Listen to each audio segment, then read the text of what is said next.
Bismillahirrahmanirrahim. Alhamdulillahirabbil alamin.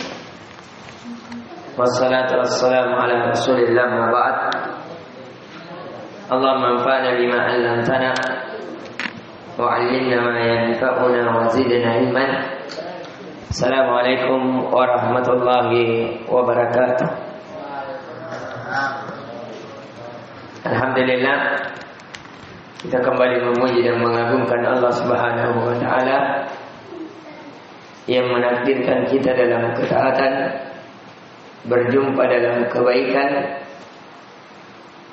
tersibukkan dengan Al-Quran, dan semoga segala kebaikan ini menjadi penggugur dosa dan kesalahan kita dan menjadi sebab pemberat timbangan kita di hari kelak, di hari yang tidak bermanfaat harta dan anak-anak. Dan semoga ini bisa menambah keimanan dan ketakwaan kita dan menambah pula amal soleh kita di hadapannya insyaallah ta'ala. Di pertemuan sebelumnya alhamdulillah kita telah membahas dari surah At-Talaq. Apa makna At-Talaq?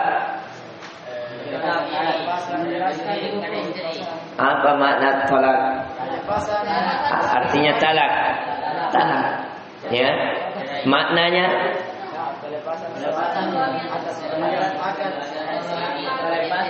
pelepasan akad seorang suami atas istrinya. Kalau istri yang minta dilepaskan apa namanya? Khulu. Kalau dia sudah lepaskan mau kembali apa namanya? Rujuk. Kalau dia sudah diceraikan, masa di mana dia sudah diceraikan apa namanya? Iddah. Istilahnya iddah. Kalau seorang wanita sudah diceraikan di talak satu, berapa kalau dia masa haid, berapa kali haid?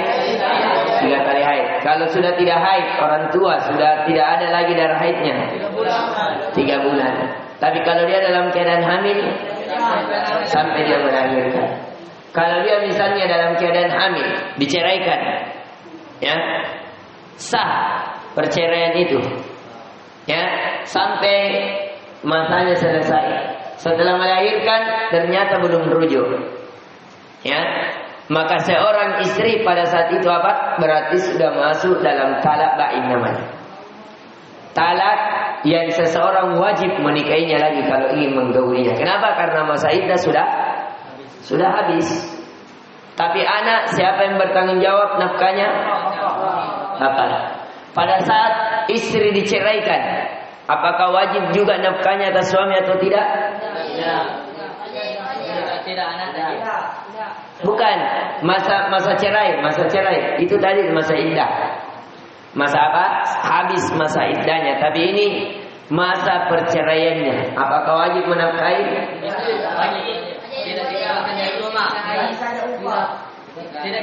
Kenapa ada perbedaan pendapat ini para ulama? Perhatikan. Ada seorang menceraikan istrinya. Masa iddahnya berapa? 3 kali haid. Atau dia 3 bulan. Atau selama masih dalam keadaan hamil. Di masa ini wajib seorang suami menafkahinya tidak? Apa-apa kewajibannya nafkahnya? Pakaian, tempat tinggal dan makanannya. Ini kewajibannya. Yang tetap wajib. Ya, boleh dikeluarkan dari rumah kalau terjadi apa? Terjadi perzinahan. Yang jelas.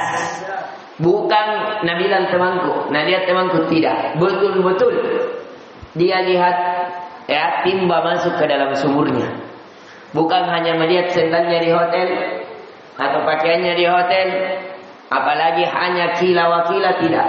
Tapi betul-betul dengan bukti yang nyata, ada CCTV kalau sekarang.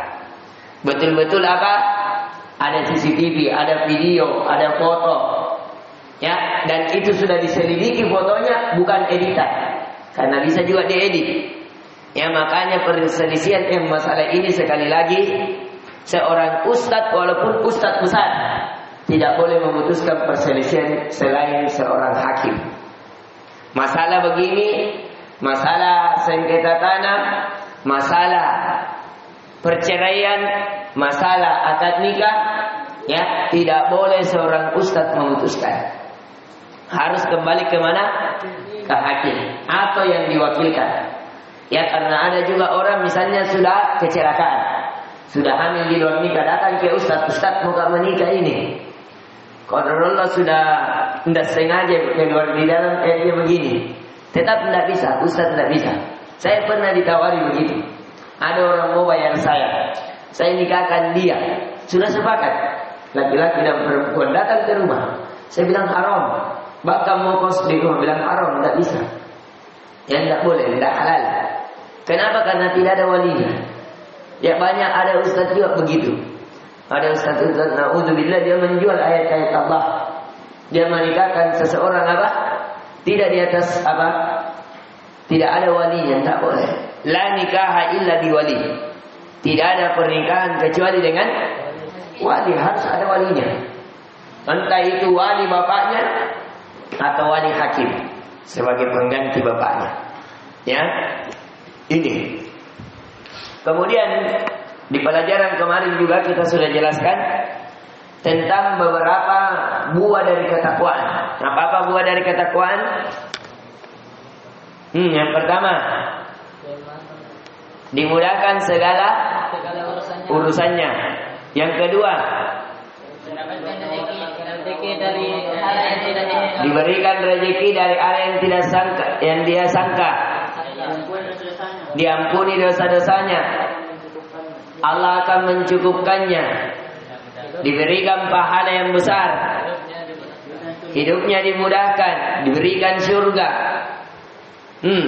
Apa lagi?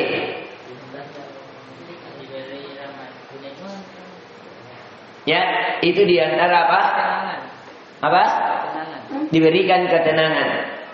Ini diantara apa? Faedah-faedah ketakwaan.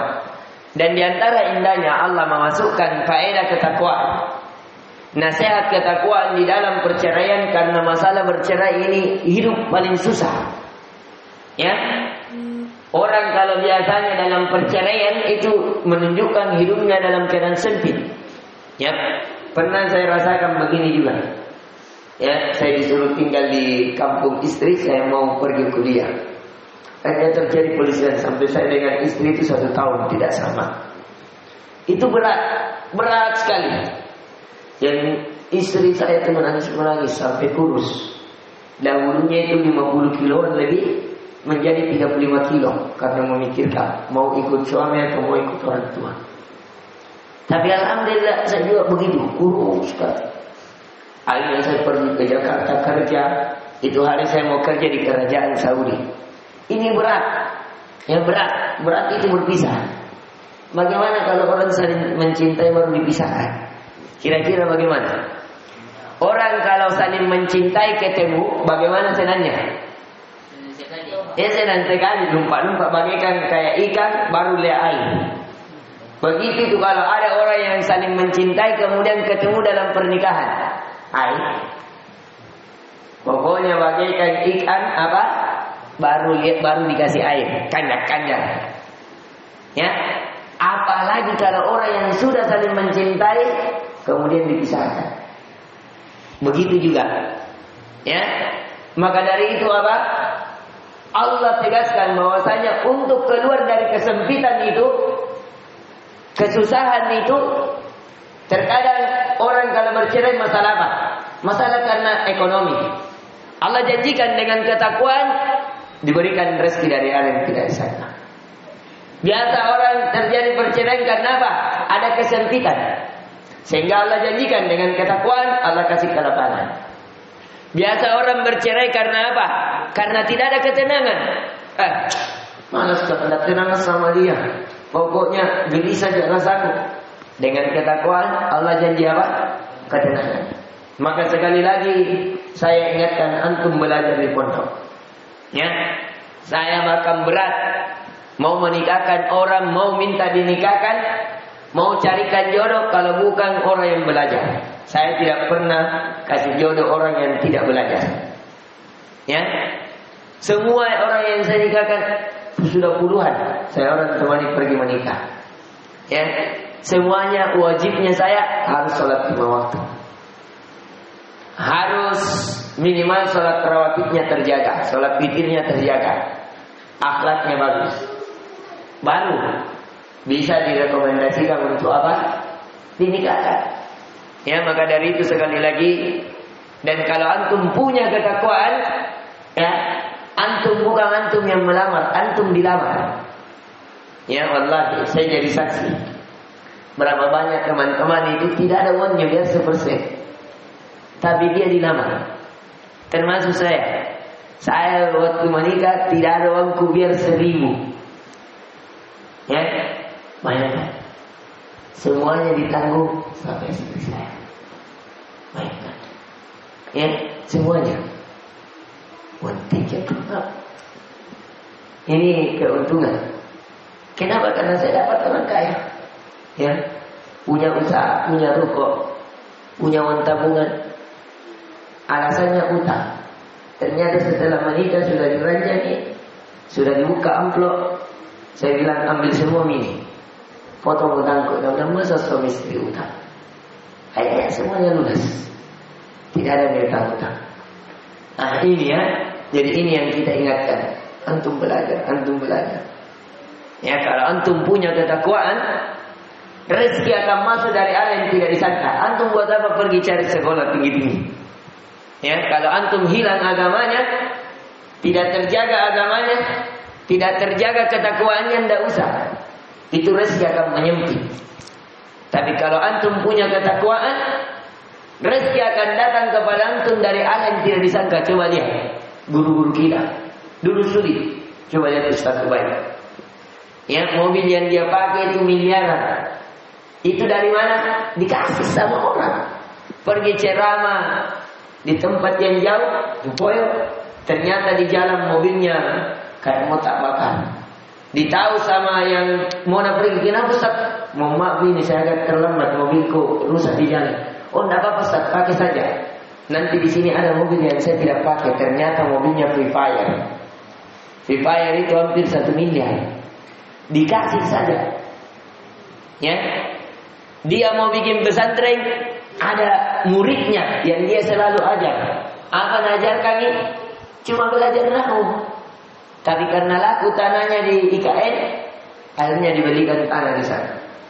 3.000 meter. 3 miliar. Sekarang sudah dibangun di sana. Bagaimana ini? Apa ini? Di mana ini jalurnya ini? Coba kalau dia bukan ustaz, dikasih begitu? Ya? Tidak. Coba ya Ustaz Zulkarnain, 2 minggu di sini, 2 minggu di Makassar. Tiketnya ditanggung. Amplopnya kalau dunianya, bajunya saja juta-jutaan. Coba apa nak kerja? Dulu belajar apa? Ya, seandainya dia mau mobil, mau apa, mudah diberikan. Itu semuanya karena nilai-nilai ketakwaan. Karena memang Allah ini mewariskan dunia ini kepada orang-orang yang soleh. Kepada siapa? Orang-orang yang soleh. Dan sebaik-baik harta, kata Nabi, ni'mal mal li rajulin saleh. Sebaik-baik harta adalah yang dipegang oleh laki-laki yang soleh. Ya ini. Kemudian kita lanjutkan pembelajaran kita untuk menghatamkan surat ini. Kita sudah di ayat keberapa? Masuk di ayat ke-8. Ya. Di ayat ke-8 ini berbicara tentang hukum-hukum yang dibawa Nabi Muhammad SAW membawa kebahagiaan bagi umat manusia. Qala ta'ala, wa ka'ayyin min qaryatin atat an amri rabbiha wa rusulihi fahasabnaha hisaban shadidan wa 'adzabnaha 'adaban nukra. Ya, dan berapa banyak penduduk negeri yang mendurhakai perintah Allah. Ya, banyak sekali. Coba lihat negeri-negeri apa? Negeri Sabah. Coba lihat negerinya kaum Nabi Lut. Coba lihat negerinya Mesir. Coba lihat negerinya kaum Ad. Coba lihat negeri-negeri banyak sekali. Ya, yang dihancurkan oleh Allah. Kenapa? Karena mereka mendurhakai perintah Tuhan mereka dan Rasulnya. Maka kami hisab penduduk negeri itu dengan hisab yang keras, diadab. Ada yang diberikan suara yang besar, menjadikan mereka apa? Bagaikan mayat-mayat yang terlantar. Ada yang ditenggelamkan dengan apa? Dengan air laut. Ada yang diberikan angin puting beliung, yang angin yang keras disertai hawa-hawa dingin, sehingga mereka menjadi apa? Membeku. Yang ada yang diberikan banjir bandang, sehingga mati dalam keadaan tenggelam. Dari kampung-kampung Nabi Nuh alaihissalam dan seterusnya. Kata Allah, ya, dan kami azab mereka dengan azab yang mengerikan. Fadaqat wa bala amriha wa kana akibatu amriha khusra. Dan maka mereka merasakan akibat yang buruk dari perbuatannya, dan adalah akibat perbuatan mereka kerugian yang besar. A'addallahu lahum adaban syadida fattaqullaha ya ulil albab alladzina amanu qad anzalallahu ilaikum dzikra. Dan Allah sudah menyediakan atas kalian, atas mereka, azab yang pedih, azab yang keras. Maka bertakwalah kalian, wahai orang-orang yang memiliki akal. Ya, masa kalian menganggap diri kalian cerdas, tidak bisa mengambil pelajaran? Yang mengaku sebagai Tuhan sudah ada Fir'aun terdahulu, sudah ditenggelamkan. Yang mengaku sebagai apa? Orang-orang yang tidak perlu dengan Rasul sudah ada, disesatkan. Yang tidak mau mengikuti perintah Rasul, katakan jangan ganggu unta ini, dia mengganggu unta itu. Kaumnya Nabi Saleh, bagaimana? Sudah ditanya, jangan mendekati laki-laki. Laki-laki, kalau kau mau, ini anak perempuan saya nikahi. Tapi dia apa? Maunya, sukanya main pedang lawan pedang. Akhirnya apa?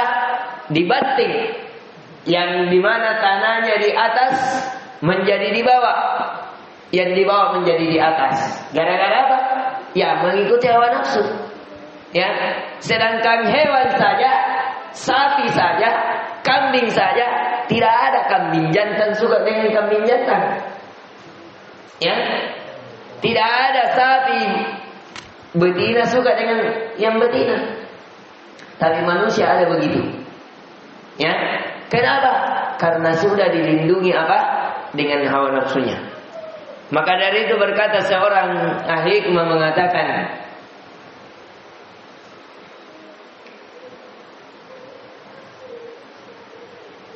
barang siapa yang mengikuti hawa nafsunya, maka dia sungguh telah menjual agamanya dengan dunianya. Ya, man ittaba hawahu, man ata'a hawahu, man ata'a hawahu, ba'a dinahu bidunyahu. Siapa yang mengikuti hawa nafsunya, maka sungguh dia telah menjual agamanya dengan dunianya. Man ata'a hawahu, ba'a dinahu bidunyahu. Barang siapa yang mengikuti hawa nafsunya, maka sungguh dia telah menjual agamanya dengan dunianya. Ya. Kemudian kata Allah, fattaqullaha ya ulil albab. Maka bertakwalah kalian, wahai orang-orang yang memiliki akal yang cerdas. Lakukan perintah, jauhi larangan. Lakukan perintah Allah dan Rasulnya, tinggalkan larangan Allah dan Rasulnya. Alladzina amanu, wahai orang-orang yang beriman, qad anzalallahu ilaikum dzikra. Sesungguhnya Allah telah menurunkan peringatan ya kepada Rasul yatlu alaikum ayatillahi mubayyinatin liyukhrijal ladzina amanu. Seorang Rasul yang membacakan atas kalian dari ayat-ayat Allah yang jelas, yang mengeluarkan kalian, wahai orang-orang yang beriman, dengan melakukan keimanan dan amal soleh, yang mengeluarkan kalian dari keimanan dan amal soleh, yang memasuk minad dzulumati ilan nur. Ya, supaya dia mengeluarkan orang-orang yang beriman dan mengerjakan amal-amal yang soleh dari kegelapan kepada cahaya. Wa man yu'min billahi wa ya'mal shalihan yudkhilhu jannat. Dan barang siapa yang beriman kepada Allah dan melakukan amalan soleh, yudkhilhu jannat, maka Allah akan memasukkannya kepada surga-surga Allah. Tajri min tahtihal anhar, yang dimana terdapat kebun-kebun dan sungai-sungai yang mengalir di bawahnya. Khalidina fiha abada, mereka kekal di dalamnya selamanya. Qad ahsanallahu lahu rizqa, dan sungguh Allah Maha memberikan rezeki yang baik kepadanya. Allahul ladzi khalaqa sab'a samawati wa minal ardi mithlahun. Dialah Allah yang menciptakan 7 lapis langit dan 7 lapis bumi semisal. Artinya mithlahun di sini menjadi dalil bahwasanya bumi itu ada bentuk berapa lapis? 7 lapis, karena Allah katakan sab'a samawati wa minal ardi mithlahun. Hunna ini kembali kepada langit. Bahwasanya Allah menciptakan 7 lapis langit dan bumi yang semisal dengan itu. Semisal dengan apa? Semisal dengan langit. Artinya ada 7 lapis bumi. Ya. Yatanazzalul amru bainahum lita'lamu anna Allah ala kulli syai'in qadir. Yang dengan itu perintah Allah berlaku padanya agar kalian mengetahui bahwasanya Allah Azza wa Jalla maha mampu atas segala sesuatu. Wa anna Allah qad ahata bi kulli syai'in ilma. Bahwa sesungguhnya Allah itu maha meliputi segala sesuatu. Inti pelajaran yang bisa kita petik ya di sini sekali lagi memberikan pelajaran kepada kita bahwasanya Allah mengabarkan di dalam kisah ini bahwasanya sudah banyak dari negeri-negeri yang Allah hancurkan disebabkan apa? Kekufuran dan penyelisihan mereka terhadap Rasul. Jadi inti pelajarannya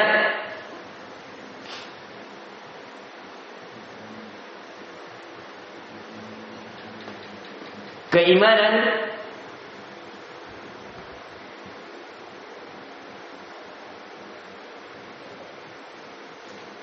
terhadap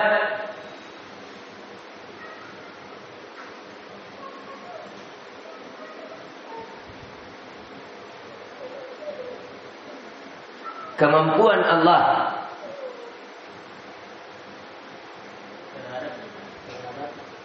keimanan terhadap kemampuan Allah dan kesempurnaan ilmunya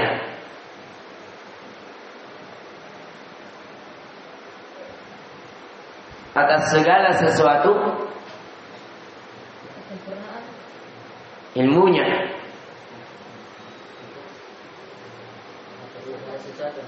atas segala sesuatu, sebab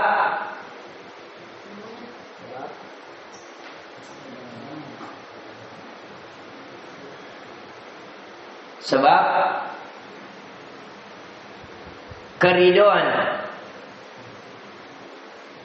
dan ketenangan hati. Ya, di sini kita bisa menjadi pelajaran bagaimanapun musibah kita, masalah kita, sulitnya kita, kalau kita yakin bahwa Allah yang mengatur segalanya, kita akan tenang. Kenapa? Cukup kita kembali kepada Allah. Ya. Kemudian pelajaran yang kedua,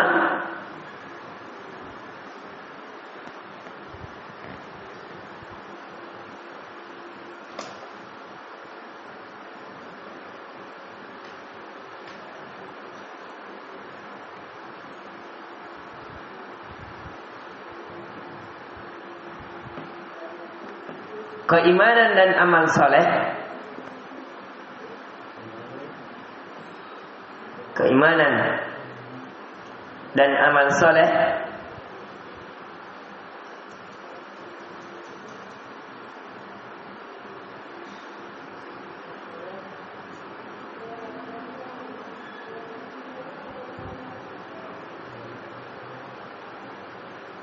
adalah bukti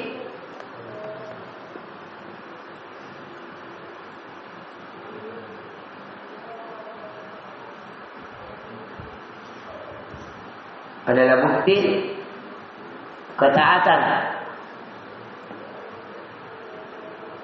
kepada Allah dan Rasulnya. Ketaatan kepada Allah dan Rasulnya. Dalilnya ini ya. Rasulullah yatlu alaikum ayatillahi mubayyinat. Ini diikat dengan wa man yu'min billahi wa ya'mal salihan yudkhilhu. Adalah bukti ketaatan kepada Allah dan Rasulnya. Yang terakhir,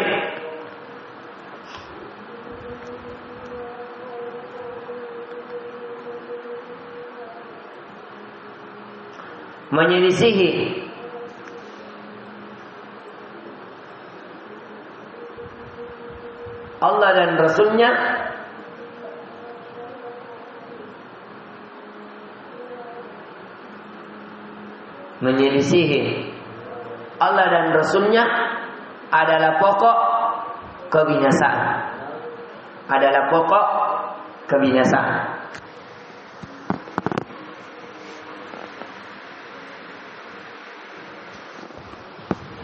Ini ya pelajaran yang bisa kita dapatkan dari pelajaran di surah At-Talaq. Sekali lagi kita ingatkan bahwasanya inti dari segala masalah jalan keluarnya apa? Ketakwaan. Maka dari itu apapun nanti profesi antum ini nasihat sebelum kita tutup majelis kita. Yang ustaz tidak hanya menginginkan semuanya jadi ustaz, tidak. Nanti mungkin ada di antara kalian menjadi pedagang. Ada di antara kalian ya hanya menjadi seorang bapak. Ada di antara kalian yang mungkin menjadi polisi, menjadi tentara. Kalau polisi menjadi kapolda, kapolres. Ya, atau menjadi komandan TNI 2 bintang ke 3 bintang, atau menjadi Kopassus, kita tidak tahu. Atau ada yang menjadi gubernur. Ya, kita tidak tahu. Atau ada yang menjadi dosen. Ada juga yang menjadi ustaz. Semuanya memiliki masalah. Dan kunci keluar dari masalah apa? Ketakwaan. Jadi intinya bukan profesinya. Tapi yang intinya apa? Kita di atas ketakwaan atau tidak. Ya. Itu intinya. Ini yang bisa kita berikan. Semoga memberikan manfaat. Subhanakallahumma bihamdika asyhadu an la ilaha illa anta astaghfiruka wa atubu ilaik. Assalamualaikum warahmatullahi wabarakatuh.